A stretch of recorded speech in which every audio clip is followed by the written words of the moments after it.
Bismillahirrahmanirrahim. Assalamualaikum warahmatullahi wabarakatuh.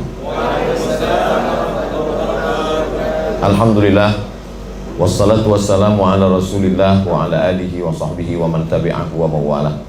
Yang sama-sama kita hormati Ustaz Ardi beserta seluruh pimpinan jajaran para majelis guru dari mulai TPQ, SD, SMP, SMA tahfiz sampai perguruan tinggi. Para tamu yang tak dapat saya sebutkan satu persatu, mudah-mudahan semuanya selalu dalam keadaan sehat walafiat, diberikan kebaikan dunia akhirat insyaallah. Amin ya rabbal alamin. Tema kita pribadi anak, cerminan ketakwaan orang tua. Yang namanya cermin itu kalau kita lihat berarti sama dengan yang ada di cermin dengan orang yang bercermin. Jadi kalau mau melihat bagaimana pribadi anak itu, ya bagaimana orang tuanya. Tidak mungkin saya bercermin beda antara wajah saya yang asli dengan yang dicermin, kecuali cerminnya ada photoshopnya, bisa diedit. Maka kalau mau melihat bagaimana anak-anak kita, lihatlah bagaimana orang tuanya. Ada seorang laki-laki namanya Sabit. Dia mandi di sungai. Saat mandi di sungai, dia melihat ada buah apel yang hanyut. Biasalah kita mandi di sungai, nampak ada apel hanyut. Lalu kemudian dia makan itu apel sampai habis. Setelah selesai, baru dia berpikir itu tadi yang dimakan itu apel punya siapa. Dia telusuri sungai, dia telusuri kemana ini muara sungai, hulunya kemana. Akhirnya ketemu kebun apel. Lalu dia cari yang punya kebun. Bapak yang punya kebun ini, kata yang punya kebun, betul, saya yang punya kebun apel. Saya tadi mandi di sungai di hilir sana, ketemu buah apel lalu saya makan. Jadi besar dugaan saya apel itu jatuh dari pohon yang ada di kebun ini. Saya mau minta izin Pak, takut saya apel ini nanti termakan menjadi darah daging. Saya takut mencuri. Cuman saya teringatnya setelah kenyang. Nah, jadi Sabit ini ingatnya itu setelah kenyang. Beda sama tempat kita, setelah pensiun baru ingat.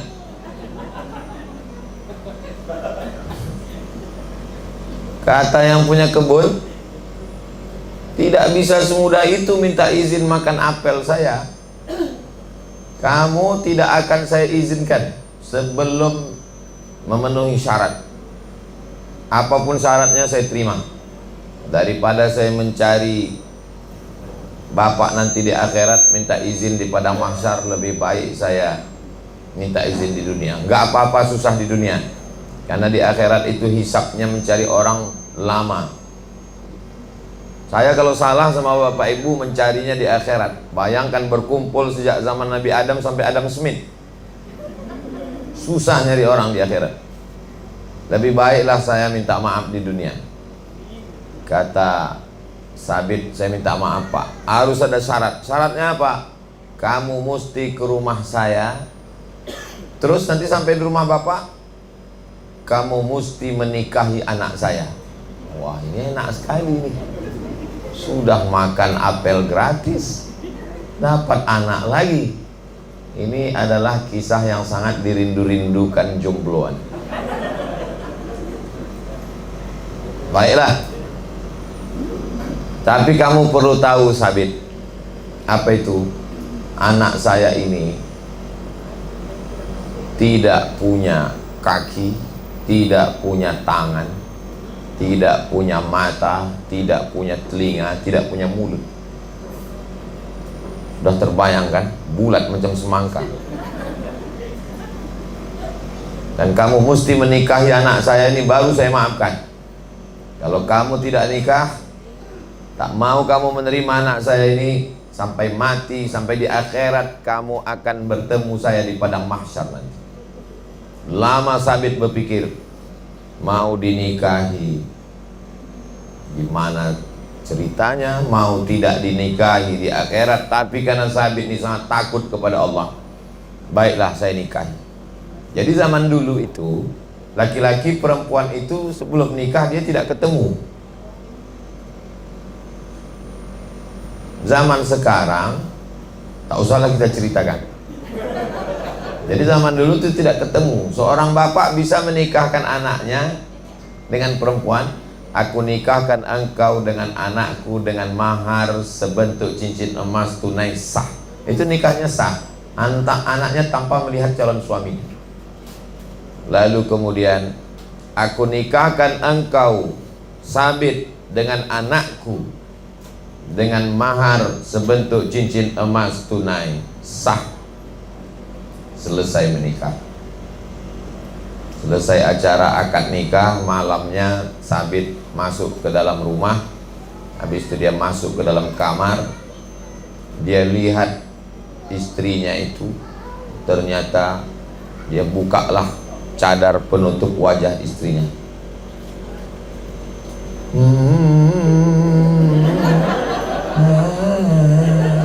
Kalau mau difilmkan nanti, mana tahu ada OSB yang mau buat film pendeknya, lebih kurang backsoundnya itu yang pas. Kaget sekali Sabit, ternyata istrinya itu punya tangan, punya kaki, punya mata, punya telinga, dan cantik sekali.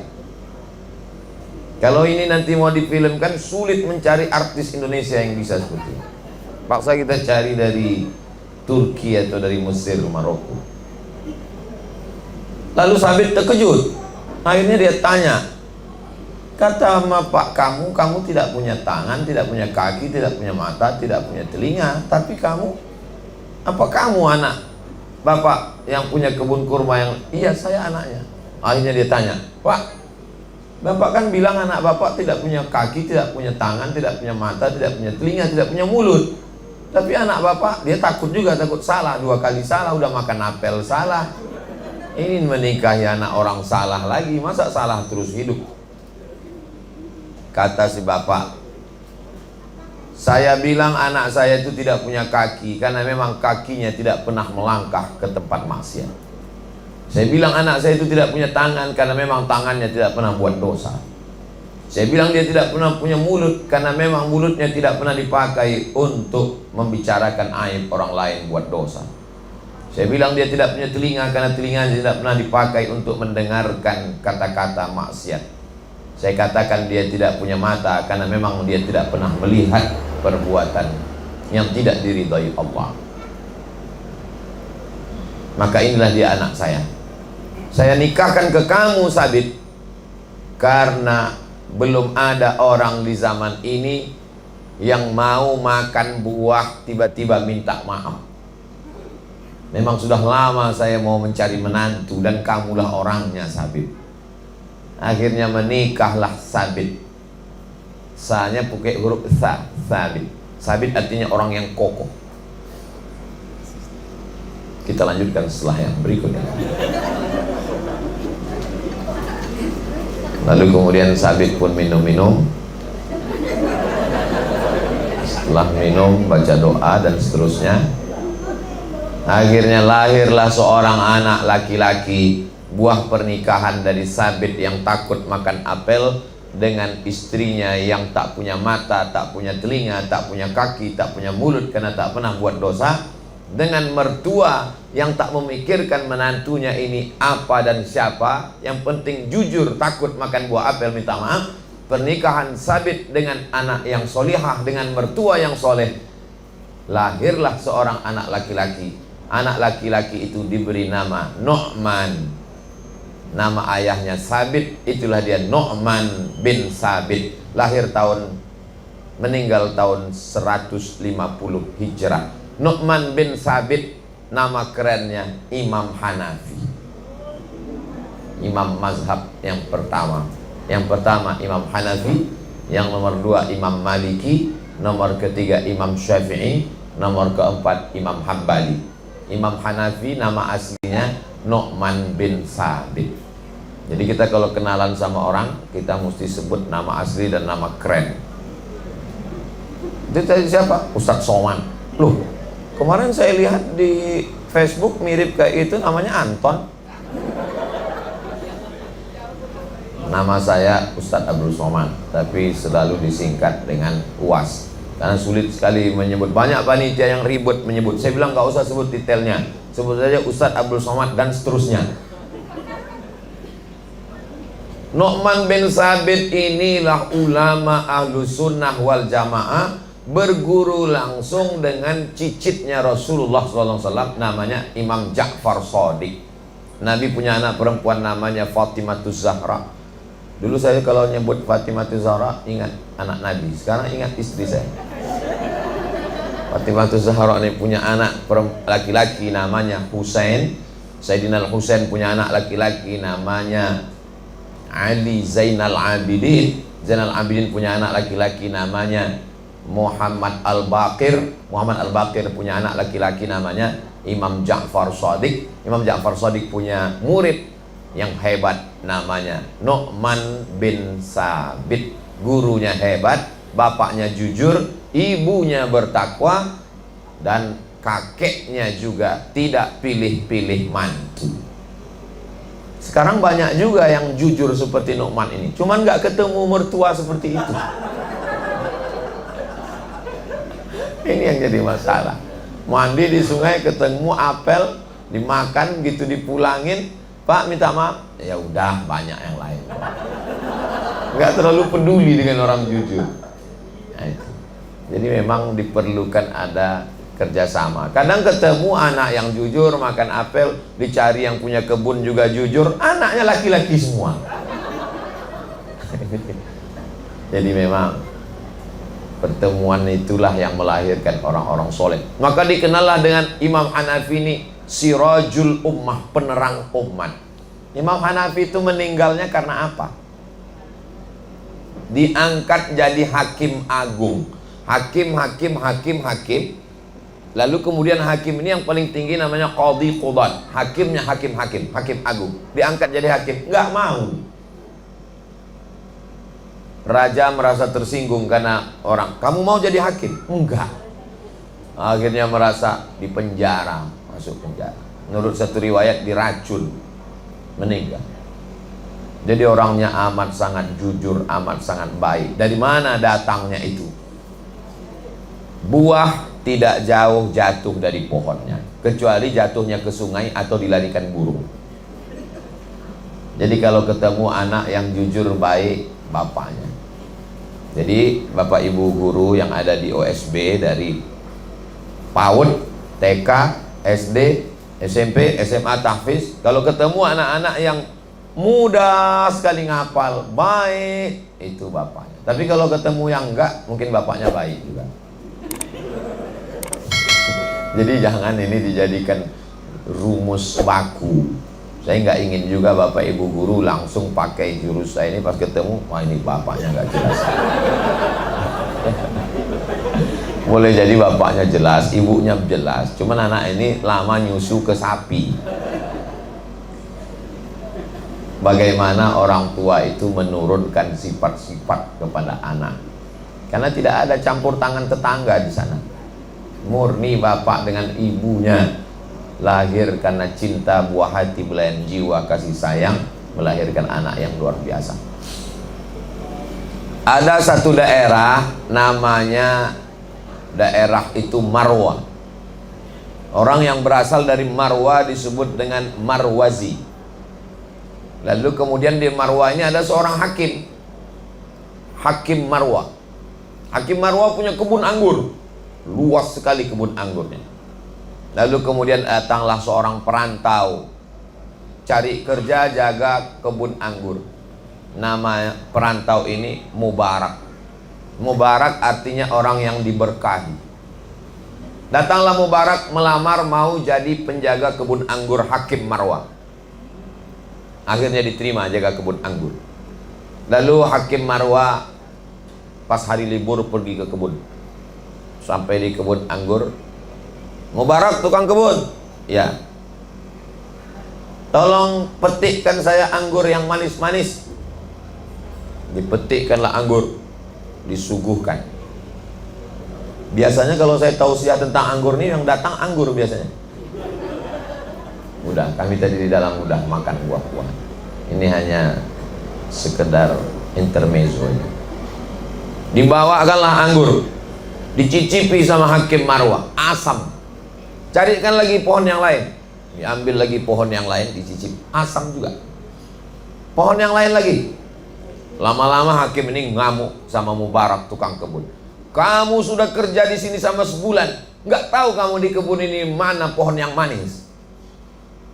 Masa udah sebulan kerja di sini nggak tahu pohon ini mana yang manis? Apa kata Mubarak menjawab? Mohon maaf Tuan Hakim, saya kerja di sini hanya menjaga kebun, bukan mencicipi buah anggur. Maksudnya, selama saya kerja di sini nggak pernah satu anggur pun yang saya makan. Terkejut Hakim Marwah.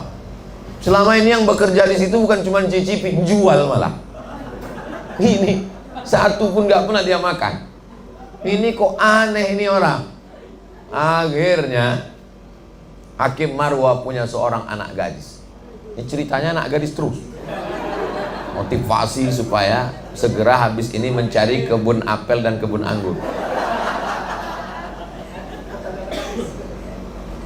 Dinikahkanlah anak gadis yang sematawayang, yang cantik jelita, dengan tukang penjaga kebun anggur bernama Mubarak.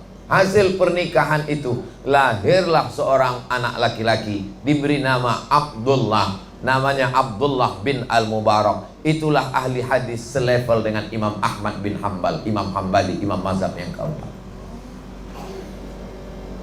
Kejujuran menjadi fit and proper test. Jadi ke depan kalau mau memperbaiki umat ini, maka carilah menantu-menantu yang jujur, dan itu ada di alumni OSP.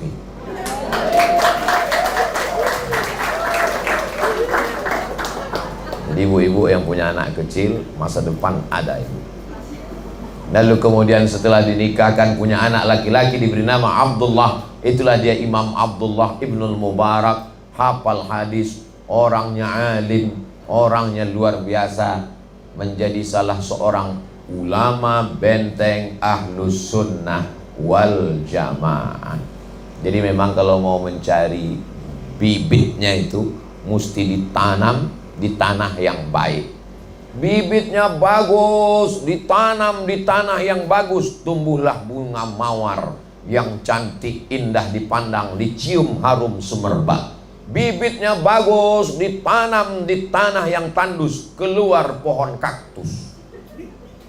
Bunganya tidak sedap dipandang, dicium salah-salah hidung kita bengkak, ditusuk durinya. Jadi memang dia mesti ada korelasi antara bibit yang bagus dengan tanah yang subur, dijaga, dipelihara, dikasih makan yang baik, pendidikan yang baik, maka lahirlah. Bagaimana dengan Nabi kita? Ayahnya Abdullah, ibunya Aminah. Abdullah nama bapaknya, Aminah ibundanya. Abdullah hamba Allah, Aminah perempuan yang amanah. Karena bapaknya hamba Allah, Abdullah, ibunya Aminah perempuan yang amanah, lahirlah seorang anak Muhammad yang terpuji di langit dan di bumi. Tapi jangan gara-gara ini nanti bapak pulang ke rumah, pantesan anak kita enggak terpuji karena kamu bukan Aminah. Si istri pun bisa juga jawab, anak kita tidak terpuji karena kamu bukan Abdullah. Artinya ini makna, kalau mau anaknya Muhammad, maka bapaknya mesti hamba Allah, bukan hamba dunia, bukan hamba harta, bukan hamba jabatan, apalagi hamba handphone. Banyak sekarang orang jadi hamba handphone. Pagi handphone, siang handphone, malam handphone. Sakratul maut tangan megang handphone. Gimana mau dapat anak yang soleh? Istrinya juga seorang yang aminah, orang yang amanah, perempuan yang solihah. Karena memang tema kita adalah Pribadi anak cerminan ketakwaan orang tua. Bagaimana orang tua, begitulah sifat anaknya. Asli semuanya. Sifat-sifat bawaan, karakter, masalah on time, tepat waktu, masalah cara bicara, masalah kedisiplinan, masalah takut makan haram. Bibit ini amat sangat baik sekali. Makanya dalam Islam, seorang laki-laki mencari perempuan sifatnya 4. Pertama, lima liha, karena dia anak orang kaya. Jadi adik-adik yang jomblo, yang belum nikah, kalau mau cari calon istri, carilah dia anak orang kaya, kebunnya sejauh mata memandang, dan orang tuanya sudah mau meninggal. Kaya, anak tunggal semata wayang. 5 liha. Yang kedua, wali hasabiha, keturunan. Ningrat, Raden, darah biru. Kenapa disebut darah biru? Ternyata darah yang paling mahal adalah darah biru. Diambil dari hewan yang tumbuh di tepi, yang hidup di tepi pantai, bentuknya seperti motor tank, namanya belangkas. Coba tulis, itu dia mengeluarkan darah berwarna biru, mahal sekali. Cuman kalau bisa istri jangan sampai darah biru, susah donornya nanti. Saya ketika periksa darah, ditusuk sama dokter, diletakkan di kaca, Ustadz Somad, golongan darahnya AB.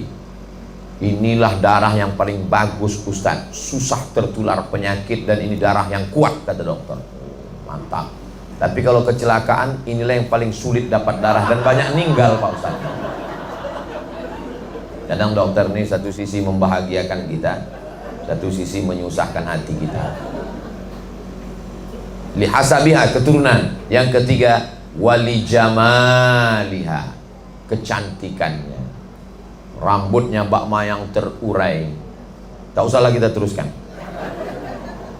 Tapi kata Nabi, jangan kau pandang yang 3. Kalau kau lihat karena hartanya, hartanya akan binasa. Kalau kau lihat karena keturunannya, berapa banyak perempuan dicopot gelar-gelar sukunya karena melanggar pantangan adat istiadat.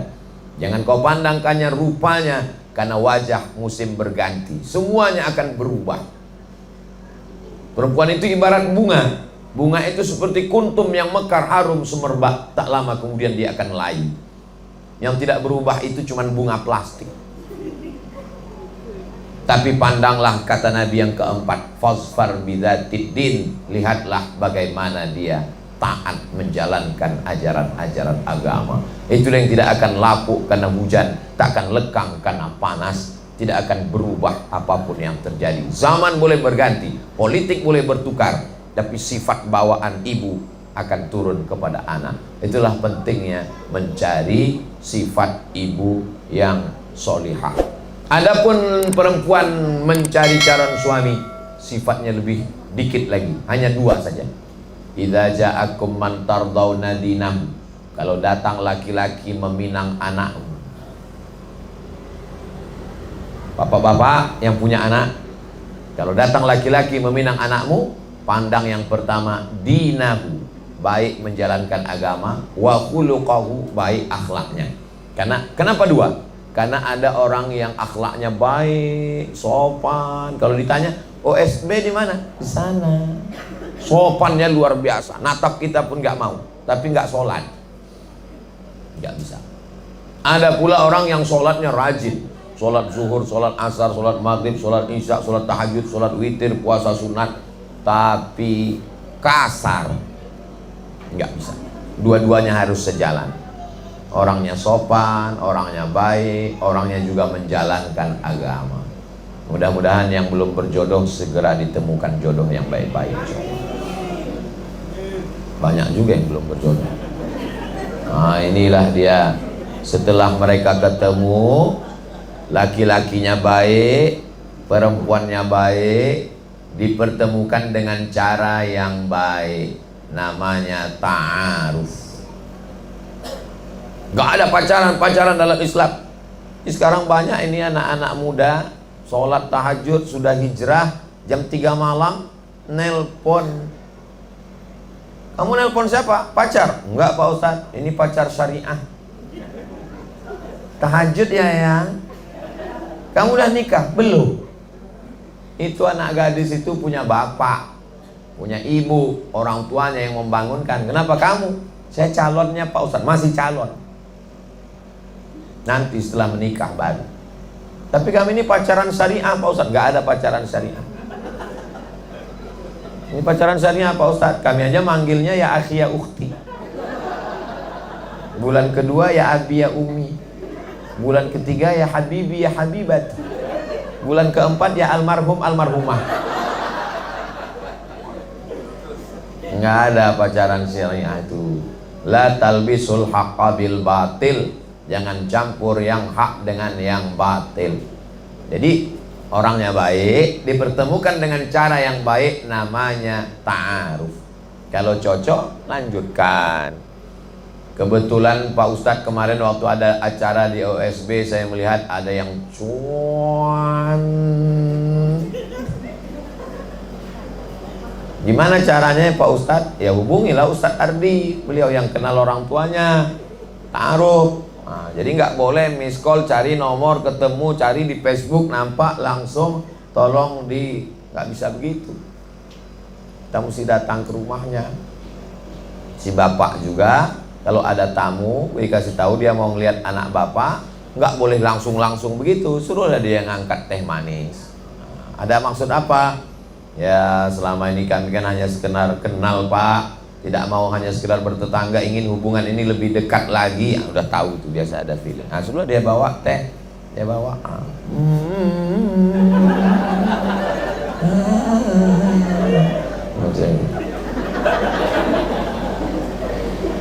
setelah selesai, gimana jadi? Nggak sesuai Pak Ustadz. Rupanya hari itu kelihatan putih karena lampunya terang. Jadi nggak jadi itu nggak masalah. Bukan berarti setelah ta'aruf nggak jadi lalu musuhan. Enggak demikian. Setelah itu berlanjut ke khitbah. Khitbah itu dia sudah diikat pertunangan. Tidak boleh orang tua membatalkan ikatan pertunangan, karena bisa menjadi permusuhan. Dan anak muda juga nggak boleh meminta, Pak saya mau minang anak bapak, anak saya sudah dipinang orang lain. Pulang, nggak boleh. Nggak boleh langsung dicongkel, tanya, kemarin dia maharnya janjikan berapa? 100 juta, saya 200. Emang ini kan mas koki? Ini anak orang, ini anak manusia, putus silaturahim orang. Maka dalam Islam diajarkan, la yakhtiba ahadukum fauqa khitbati akhi. Tidak boleh meminang anak orang yang sudah dipinang.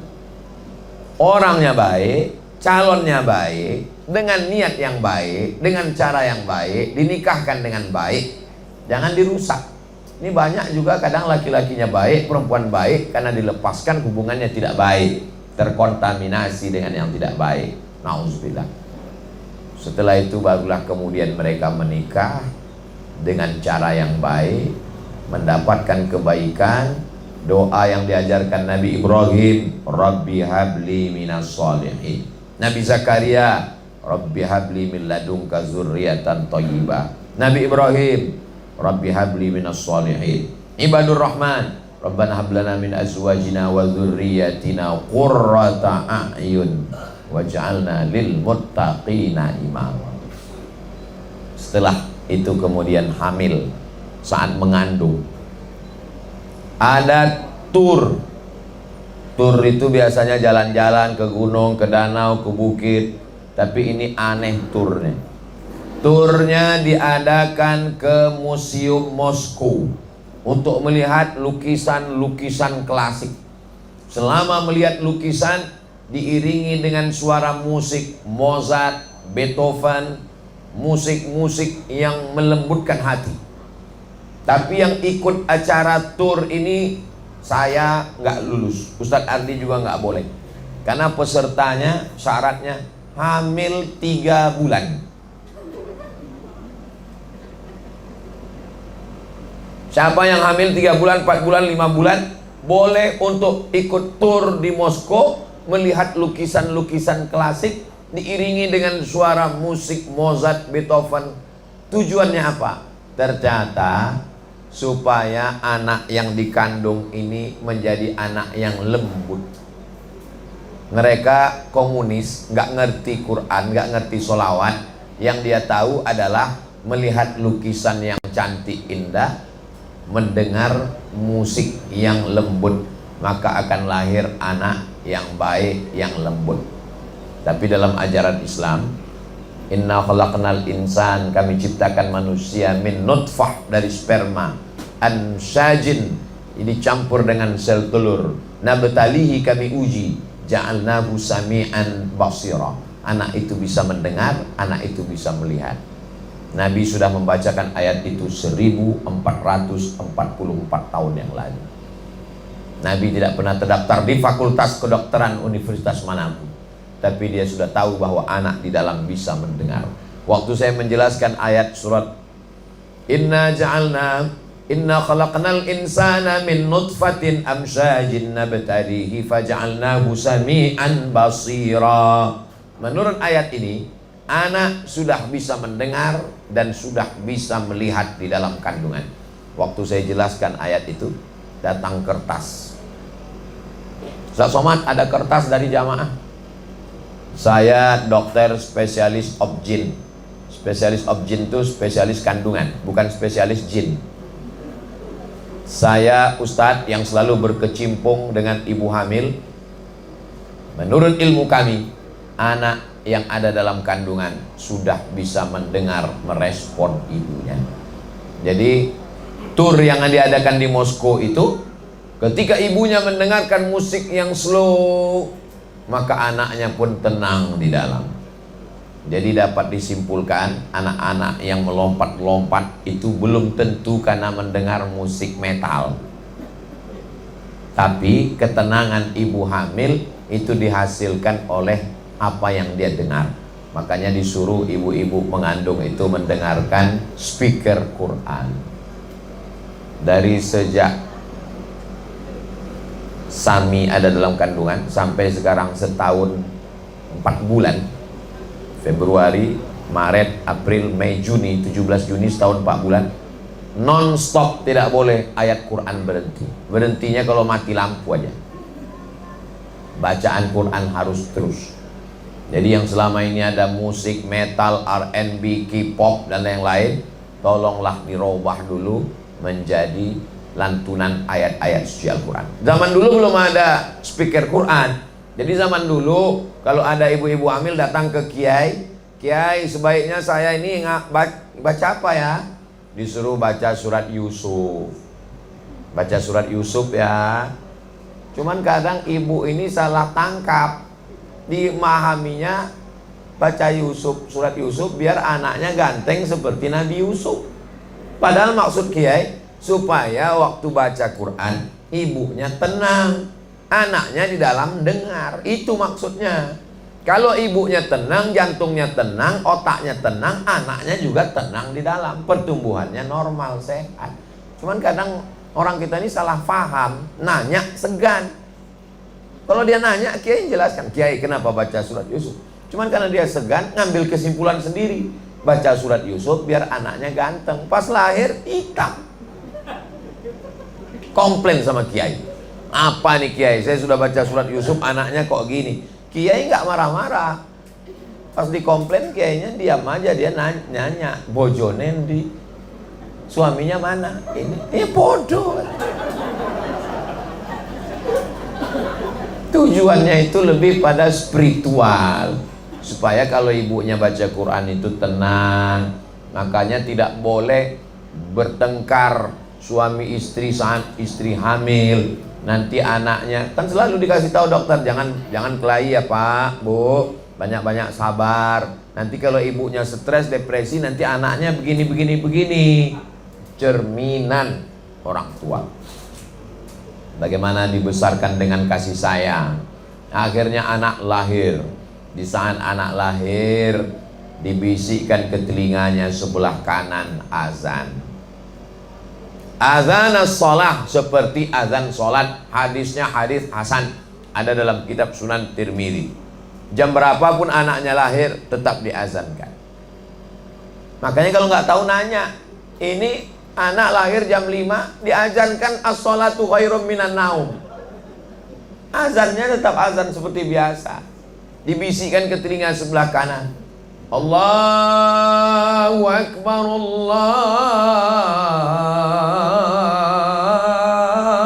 Akbar. Saya mengazankan anak saya, meleleh air mata saya saat azan. Apa yang Ustaz bayangkan? Saat ini aku yang membisikkan ke telingamu, asyhadu an la ilaha illallah. Kita sebagai orang tua yang kita inginkan cuma satu. Kita ingin anak itu nanti yang membisikkan ke telinga kita saat sakratul maut, la ilaha illallah. Jangan sampai nanti saat kita sakratul maut dokter bertanya, anaknya berapa? Anaknya 5 Pak. Yang pertama lagi keluar negeri, yang kedua lagi sidang penting, yang keempat lagi meeting rapat, yang kelima lagi show, yang keenam nggak tahu di mana. 5 anak yang kau azankan dulu, satu pun tak bisa membalas, membisikkan ke telingamu, la ilaha illallah. Untuk apalah anakmu sukses? Untuk apa kau datang wisudanya? Untuk apa kau habis duit menyekolahkannya? Kalau membisikkan ke telingamu la ilaha illallah pun satu tak ada yang bisa. Kalau saya pesankan itu. Ibu-ibu yang belum punya anak, pesankan ke istrinya, nanti kalau aku mati anak kita belum ada, kau yang membisikkan. Ibu-ibu waktu ditanya, siap Bu? Siap. Suaminya demam dikit langsung dibisikkannya la ilaha illallah. Itulah saking solihahnya. Lambat sholat subuh dikit, la ilaha, belum lagi katanya. Nah, lalu kemudian dikasih dia cairan kurma. Waktu Nabi Isa lahir, Maryam memegang anak yang baru lahir itu. Apa kata Allah? Wa huzi ilaiki bi jiz'in nakhlati. Wahai Maryam yang baru melahirkan anak bernama Isa, goncangkan pundakmu ke batang pohon kurma, tusaqit alaiki rutaban janiyya, akan gugur buah kurma. Jadi ternyata Nabi Isa pun waktu lahir dikasih buah kurma. Nabi Muhammad SAW waktu lahir dikasih buah kurma. Lahir seorang anak bernama Abdullah, nama ibunya Asma, nama ayahnya Zubair, namanya Abdullah bin Zubair. Dibawa ke Nabi SAW. Anak pertama lahir di kota Madinah. Diambil Nabi kurma, dikunyah-kunyah Nabi, cairan kurma dimasukkan ke mulut anak. Sekarang banyak anak-anak baru lahir langsung dapat asap tembakau bapaknya, cairan kurma. Sekarang kalau kita ditanya, kenapa anak ustadz diberi cairan kurma? Ya begitu dulu sunnahnya, saya nggak tahu. Diteliti di Universitas Ain Shams, University Kairo. Ternyata anak yang baru lahir itu menggigil kedinginan. Karena tempat yang paling nyaman di dunia adalah rahim. Rahim adalah tempat yang paling tenang, senang, paling adem ayem di dunia. Makanya ibu-ibu yang hamil di kutub utara, kutub selatan, dingin membeku, belum ada anak yang lahir bulat jadi es batu. Karena rahim tempat paling tenang. Cuaca di Afrika Utara itu cuma 2, panas dan panas sekali. Tapi nggak ada janin yang keluar melompat karena kepanasan. Kenapa? Karena rahim tempat yang paling adem, ayam, tentram, nyaman, tenang, senang, lenang. Ketika bayi ini lahir ke dunia, maka ada bayi yang membeku kedinginan setelah lahir. Akhirnya dimasukkan ke dalam kotak. Apa namanya itu? Inkubator. Saya hampir aja menyebut generator. Dimasukkan anak ke inkubator, lalu kemudian di setel berapa derajat sampai anak tenang, nggak kedinginan di dalam inkubator. Lalu kemudian perawat yang ditugaskan menjaga itu pun sibuk main handphone. Akhirnya pas ditengok anak tuh matang di dalam, nggak disesuaikan temperatur. Temperatur yang paling sesuai automatically adalah rahim seorang ibu. Makanya ibu-ibu, mohon maaf, beribu maaf, kalau sudah diponis ada kista, harus dibuang rahimnya, menangis meleleh. Ini ibu udah kelihatan ada kista, ini harus dibuang rahimnya, menangis si ibu. Suaminya malah senyum. Kalau ibu penasaran, tanyalah sama mereka yang senyum-senyum. Rahim adalah nama yang diambil dari Asmaul Husna, yang mengatakan begitu Allah dalam hadis qudsi. Ana Rahman, aku ini Rahman. Syaqaqtu rahim min ismi. Rahim diambil dari nama. Bismillahirrahmanirrahim. Sebagaimana sayangnya Rahman dan Rahim, begitulah sayangnya Rahim, menjaga janin. Maka hubungan kita hari ini disebut dengan silaturahim. Bapak di rahim ibu bapak, saya di rahim ibu saya, ibu di rahim ibunya ibu-ibu. Dan hari ini kita menyambung tali silaturahim untuk menjaga anak-anak kita ke depan. Ada yayasan, ada guru, ada wali murid, ada peserta didik. Keempat ini mesti sering-sering bersilaturahim, menyambung lagi rahim yang putus untuk melahirkan generasi ke depan. Generasi OSB, Omar Smart Brand. Dia memang setiap 10 menit sekali ada iklannya. Enggak ada pesan. Ide dari penceramah. Nah, setelah anak-anak ini dididik dengan baik, memilihkan bapaknya baik, memilihkan ibunya yang baik. Banyak sekarang laki-laki kalau mau nikah, apa kata dia kepada istrinya? Sudikah engkau menemani aku hingga kematian tiba? Kata-katanya tolong diganti. Sudikah engkau menjadi ibu bagi anak-anakku yang akan menemani kita bersama sampai ke surga bersama Rasulullah? Yang sudah terlambat gak usah dipakai lagi. Kasihkan aja untuk yang selanjutnya, itu anak-anak selanjutnya. Nah, ini penting sekali karena ini mindset cara kita berpikir. Kita menganggap ini perempuan hanya untuk menemani kita sampai kematian datang. Enggak. Dia tidak menemani kita sampai kematian, tapi untuk menjaga anak-anak kita, generasi masa depan yang melahirkan calon pemimpin, lalu kemudian sampai akhirnya kita bersama dengan Rasulullah Sallallahu Alaihi Wasallam. Dikasih kurma, diazankan, lalu kemudian dipotongkan rambutnya. Rambut itu yang dibawa itu digundul semua, ditimbang seberat perak. Oh kemarin Pak Ustadz, kemarin anak kami itu ditimbang seberat emas. Iya kalau rambutnya tipis. Kalau lahir gondrong, jadi aslinya seberat perak. Jadi kalau dia seberat perak, 1 gram perak 70.000. Nah, ini nanti pas jam 10 itu selesai masuk sesi tanya jawab. Tadi saya mulai jam 9.15, berakhir jam 10.15. Tetap kode etik 600 ml.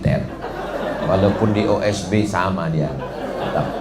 Jadi tausiahnya sampai jam 10. Dari jam 10 ke jam 10.15 itu dialog pertanyaan interaktif. Tolong pertanyaannya yang berefek kepada pendidikan anak. Jangan nanti pertanyaannya, Ustadz, Nabi Adam sama Hawa waktu menikah Pak Kuannya siapa? Itu nggak ada hubungannya sama pendidikan anak kita. Lalu kemudian anak ini pun dibesarkan dengan kasih sayang, dikasih makanan yang halal. Kalau anak dikasih makan dari tipu-tipu, bohong-bohong, korupsi, kolusi, nepotisme, lalu dibawa pulang ke rumah, dibelikan ke beras, berasnya masuk rice cooker jadi nasi, nasinya disuap anak, sepiring nasi bubur berubah menjadi setetes darah, darahnya masuk ke jantung, dari jantung nyembur naik ke otak, otaknya jadi kotor gara-gara bapak ibunya. Bapak ibu hafal semua ayatnya. Nasiyatin kadzibatin khoti'ah. Nasiyatin ubun-ubun. Saya kebetulan di panel dengan spesialis otak. Assalamualaikum Ustaz Somad. Waalaikumsalam. Bisa ceramah di kampus kami? Siap. Judulnya tentang otak. Oh salah sambung. Ini nanti di panel 2 Ustaz. Ustaz khusus bacakan ayat-ayat tentang otak. Nanti yang menjelaskannya dosen spesialis otak. Oh kalau gitu bisa. Spesialis otak pun menjelaskan. Ustaz Somad ada otak bagian depan. Otak inilah yang berpikir. Connect dengan ayat yang selalu kita baca. Nasiyatin ubun-ubun bagian depan, kazibatin pembohong, khotiatin pelaku dosa. Yang berdosa kan kemaluan. Yang berdosa kan lisan, yang berdosa kan tangan. Ternyata tangan, lisan, dan kemaluan diperintahkan otak bagian depan. Kenapa otak bagian depan ini jadi jahat? Gara-gara darah dari jantung yang kotor. Kenapa darah ini kotor? Karena makanan yang kotor. Siapa yang ngasih makanan? Orang tua. Jadi orang tua ini luar biasa. Ada otak kanan, ada otak kiri, ada otak tengah, ada otak depan, ada otak belakang. Yang nggak punya otak, makan otak-otak. Bapak Ibu yang dimuliakan Allah Subhanahu wa taala. Jadi pengaruh pendidikan, sikap, doa, kata-kata itu luar biasa. Maka muncullah ungkapan anak kencing berdiri. Apa namanya kata-katanya itu? Guru kencing berlari, maka murid kencing. Guru kencing berdiri, muridnya kencing maraton. Guru yang pertama bukan guru di OSB. Guru yang pertama al-madrasatul ula. Ibu adalah guru yang pertama. Jadi kalau kita melihat ada anak-anak yang luar biasa, itu pasti ada ibu yang biasa di luar. Karena ibu ini pengaruhnya luar biasa. Makanya saya waktu tausiah ke Malaysia, keliling seminggu, datang jamaah Malaysia. Kami nak datang ke Pekanbaru. Mau apa, Bu? Kami nak jumpa emak Ustaz. Kenapa jumpa ibu saya? Saya yang Ustaz. Kami mau melihat mana ibu yang mendidik Ustaz. Mereka datang ketemu sama almarhumah ibu saya tahun 2018 datang Pekanbaru. Mereka tanya emak saya, emaknya Ustaz Samad? Iya. Macam mana Ustaz Samad masih kecil? Iya, sama macam anak kecil lain. Ceritalah mereka panjang lebar bagaimana mendidik, apa yang dikasih makan, bagaimana doanya, bagaimana zikirnya. Karena pribadi anak adalah cerminan ketakwaan orang tua. Jangan jadikan OSB sebagai pabrik. Jangan jadikan sebagai laundry. Ketika anak sudah keluar seperti pakaian kotor, orang tua tinggal ngecek mana yang nggak wangi, mana yang nggak harum, mana yang lipatannya nggak benar, komplain ke laundry. OSB bukan laundry.